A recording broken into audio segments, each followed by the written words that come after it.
நம்ம பிருந்தா பிச்சு உதறிட்டாங்க. ரொம்ப அருமையா இருந்துச்சு. மிஸ் பண்ணாம ஃபுல் வீடியோயும் கேளுங்க. இந்த வீடியோ பிடிச்சிருந்துச்சுன்னா லைக் பண்ணி நம்ம சேனல் கன்டினியூவா ஆதரவு வந்து தாங்க. கார்த்தி அதிரடியா ஒரு விஷயம் வந்து பண்ணிடுறாங்க. வீரா வந்து கண்ணா பின்னான்னு வந்து கேட்குறாங்க. அப்பனா இந்த விஷயம் உங்களுக்கு முன்னாடியே தெரியுமாங்கிற மாரி வீரா வந்து கேட்டோனே, ஆமா எனக்கு தெரியும். இப்ப என்னங்கிற யாராவது ஒருத்தராவது கார்த்திய நம்புனீங்களா? நீங்களா இஷ்டத்துக்கு ஒரு முடிவெடுப்பீங்க? விஜயோட கார்த்தி சேர்ந்து வாழ்ந்துரணுமா? அதெல்லாம் எப்படி? இவங்க 2 பேரும் தான் ரொம்பவே கஷ்டப்பட்டுட்டு இருக்காங்க. அவன் எங்க அம்மா மேல சத்தியம் பண்ணி சொல்லிட்டு இருக்கான், காவேரி அம்மா மேல. நான் அவன மட்டும் தான் நம்புவேன். சரிடா, நம்ப எல்லாரும் சேர்ந்து ஒரு தப்பு பண்ணிட்டோம். அதுக்குன்னு இப்படியெல்லாம் பண்ணுவீங்களா? இந்த கல்யாணம் வந்து நமக்கு மட்டும் தானே தெரியும். சரி, யாருக்கும் தெரியாம இந்த தாலிய வந்து எடுத்துறலான்னு. வீரா வந்து யோசிக்கிறாங்க. அந்த இடத்துல அப்பன்னு பார்த்தா அந்த மஞ்ச கயிறுல கை வைக்கும்போது, மாறன் வந்து கடுப்பாயிட்டாங்க. செமையா வந்து கோவப்படுறாங்க. வீரா கைய அப்படியே எடுத்து விடுறாங்க. இங்க நடந்தது கல்யாணம் தான். வேணா நான் உனக்கு ஒரு அவகாசம் தரேன் வீரா. இவங்க 2 பேரும் ரொம்பவே நல்லவங்க. விஜய் வந்ததுனால சூழ்ச்சி கூட செஞ்சிருக்கலாம்ல. நான் இந்த கல்யாணத்த வந்து நடத்தி வச்சது தான். உண்மைய கண்டுபிடிக்கிறேன். எனக்கு 1 மாசம் அவகாசம் குடு. எல்லாத்தையும் கண்டுபிடிக்கிறேன். ஏன்டா உண்மைய கண்டுபிடிச்சதுக்கப்புறம் இவங்களுக்கு கல்யாணம் பண்ணி வச்சிருக்கலாம்ல. அதெல்லாம் சரிப்பட்டு வராதும்மா. ஒரு சந்தர்ப்பத்த ஏன் குடுக்கணும்? அதுக்கப்புறம் ஏன் நம்மள விட்டு விட்டு போச்சுன்னு கவலைப்படணும். சந்தர்ப்பமும் யாருக்கும் குடுக்கக்கூடாது. அது விட்டு போச்சுன்னு சொல்லிட்டு கவலையும் வந்து படக்கூடாது. என்னமோ ஒண்ணு சொல்லிட்ட அப்படின்னு சொல்லி அந்த இடத்துல வந்து யோசிச்சுட்டு இருக்கிறப்ப, வீட்ல யாருமே வந்து ஏத்துக்க மாட்டேங்கிறாங்க. கண்ணா பின்னான்னு வந்து திட்டிக்கிட்டு இருக்காங்க. இனிமேட்டு நீ என் புள்ளையே இல்லன்னு ராமச்சந்திரன் சொல்லிட்டு, யாரும் இனிமேட்டு இவன் மூஞ்சிலயே முழிக்கக்கூடாது. எல்லாரும் எனக்கு நம்பிக்கை துரோகம் செஞ்சுட்டீங்க. இந்த கல்யாணத்தில சம்மந்தப்பட்ட யாரு கூடயும் நான் இனிமேட்டு பேச மாட்டேன். இதுதான் என்னோட முடிவு. வீரா, கண்மணி கூட நல்லவளா தான் தெரியுது. ஏன்னா, அவ இப்படியெல்லாம் முடிவெடுக்கல. ஆனா, அக்காவும் தங்கச்சியும் சேர்ந்து என் குடும்பத்துக்கு என்னென்னலாம் பிரச்சனை பண்ண முடியுமோ, எல்லாம் சிறப்பா பண்ணிட்டீங்கன்னு சொல்லிட்டு, வீட்டுக்குள்ள இவங்க யாரும் வரக்கூடாதுன்னு வேற சொல்றாங்க. அப்பா, இது ஒண்ணும் உன் வீடு கிடையாது. சரியா? இது எப்போதும் நம்ப வீடு. அப்படி இருக்கும்போது நாங்க வரதான் செய்வோம். சரி என்ன பண்றது? என்கிட்டயே எப்படியெல்லாம் பேசிட்டு இருக்கு பாத்தியா? சரி என் மூஞ்சிலயே இவைங்க படவே கூடாது. அப்படின்னு ராமச்சந்திரன் வந்து ஆவேசமா வந்து பேசிட்டு, அப்படியே அவங்க பாட்டுக்கு வேக வேகமா போறாங்க. வள்ளி, யாரையும் வந்து திட்டுறதுக்கான உரிமை கூட நமக்கு கிடையாது. அவங்க எப்படியோ வந்து போட்டும். உண்மைய கண்டுபிடிக்கிறேன். உண்மைய கண்டுபிடிச்சதுக்கு அப்புறமேட்டுக்கு தான் நாங்க 2 பேரும் ஹஸ்பண்ட் அண்ட் ஒய்ஃபா வந்து சேர்ந்து வாழ்வோங்கிற மாரி கார்த்தி வந்து பேசிட்டு இருக்காங்க. அந்த இடத்துல என்ன உண்மைய மச்சான் கண்டுபிடிப்பீங்கன்னு விஜய் வந்து சொல்லிட்டு இருக்கிறப்ப, அது கூடிய சீக்கிரம் நடந்த விஷயம்லாம் மாறும்ல. அப்ப எல்லாருக்கும் தெரிய வரும்ல அப்படின்னு சொன்னோனே, அவங்க மாட்டு ரூம்குள்ள போயிட்டு வானத்துக்கு பூமிக்கும் குதிக்கிறாங்க. இருக்கிற எல்லா பொருளையும் தூக்கி போட்டு உடைக்கிறாங்க. வள்ளி வந்து சமாதானம் பண்றதுக்காக போறாங்க. போம்போது, "கார்த்தி நீ செஞ்சதெல்லாம் மன்னிக்கவே முடியாது. வீரா, மாறன் நான் எப்போதும் உங்களுக்கு ஆதரவா இருந்து தானே பார்த்துருக்கீங்க.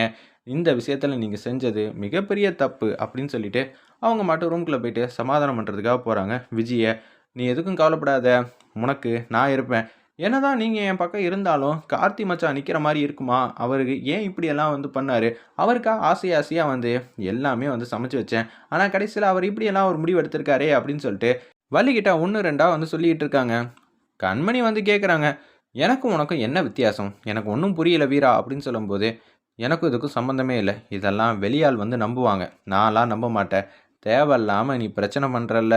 நிச்சயம் நானாவது நல்லபடியா தங்கச்சியோட கல்யாணத்த நிப்பாட்டணும். இந்த குடும்பத்துக்கு மருமகளா ஆகக்கூடாதுன்னு தான் நெனச்சேன். ஆனா நீ ஆர்த்தியோட வாழ்க்கையில இன்னொரு பொண்ணு இருக்கான்னு தெரிஞ்சும், நீ இப்படியெல்லாம் பண்ணி வச்சிருக்கியா? நீ எல்லாம் என்னோட தங்கச்சின்னு சொல்லவே, எனக்கு என்ன சொல்றதுன்னு தெரியலன்னு சொல்லிட்டு, ராகவன அப்படியே கூட்டிட்டு அவங்க பாட்டுக்கு ரூம்குள்ள வந்து போறாங்க. வாசல்ல நிக்கிறாங்க. "போதுமா? போதுமா கார்த்தி, மாறா, என் தங்கச்சியும் இது மாரி நிக்க வச்சுட்டீங்களே!" அப்படின்னு சொல்லிட்டு இருக்கிறப்ப, இந்த விஷயம்லாம் எங்க அம்மாவுக்கு தெரிய வரும். அப்படி அவங்க என்ன பாவம் பண்ணாங்க? அப்படின்னு சொல்லி யோசிச்சுட்டு இருக்காங்க. நம்ம வீரா, அவங்களும் வந்து கோச்சிட்டு போலான்னு இருக்கிறப்ப, வீரா பொண்ணுக்கும் மாப்பிள்ளைக்கும் மொதல்ல வந்திருக்காங்க. ஆர்த்தி எடுக்கணுங்கிற மாரி சொன்னோனே, "நான்லாம் எடுக்க மாட்டேன். இது நீங்களா ஏற்படுத்தின வாழ்க்கை தானே. நீங்களே பார்த்துக்கங்க. என்ன இவ பொல்லாத இது. ஆர்த்தி கூட நமக்கு எடுக்க தெரியாதா என்ன?" அப்படின்னு சொல்லி அதிரடியா வராங்க. "நான் எடுக்கிறேம்மா உங்க 2 பேருக்குன்னு" சொல்லி ஆர்த்திய வந்து எடுக்குறாங்க. எனக்கு இது மாரிலாம் சொல்லலாம் தெரியாது. லெஃப்ட்ல 3 பக்கம், ரைட்ல 3 பக்கம் வேணா சுத்துறேன்னு சொல்லிட்டு, அப்படியே லெஃப்ட்ல 3, ரைட்ல 3 சுத்தி, அப்படியே ஏதோ ஒரு பாட்டெல்லாம் பாடி, நெத்தியில வந்து வச்சு விடுறாங்க. கூடிய சீக்கிரம் எல்லா சதியும் கண்டுபிடிக்கிறோம். அதுக்கப்புறம் பாரு உங்க வாழ்க்கை ஃபுல்லா வந்து சந்தோஷம் தான் அப்படின்னு சொல்லிட்டு இருக்காங்க. மாறன், நீங்க எவ்வளவோ உதவி பண்றீங்க. ஆனா, இங்கலாம் என்ன நடக்க போதுன்னு தெரியல.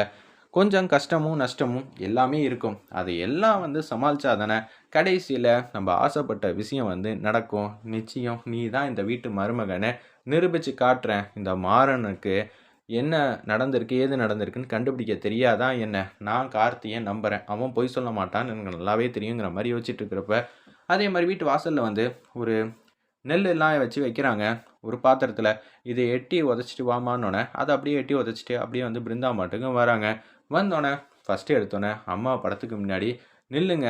அம்மாவோட ஆசீர்வாதம் எப்போதும் உங்களுக்கு கிடைக்கும்." அப்படின்னு சொல்லி அந்த இடத்துல விளக்கேத்த சொல்றாங்க. இது எல்லாத்தையும் வந்து ராமச்சந்திரன்லேருந்து பார்க்குறாங்க. எனக்கு என்ன சொல்றதுன்னே தெரியல.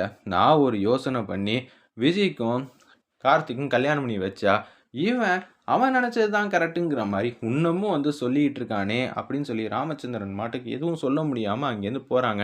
அந்த இடத்துல நிச்சயம் அம்மாவோட ஆசீர்வாதம் உங்க 2 பேருக்கும் இருக்குன்னு சொல்லிட்டு, அப்படியே விளக்கேத்தும்போது, காவேரி அம்மாவே ஆசீர்வாதம் பண்ற மாரி தான் சுத்தி இருக்கிறவங்களுக்கு தெரியுது.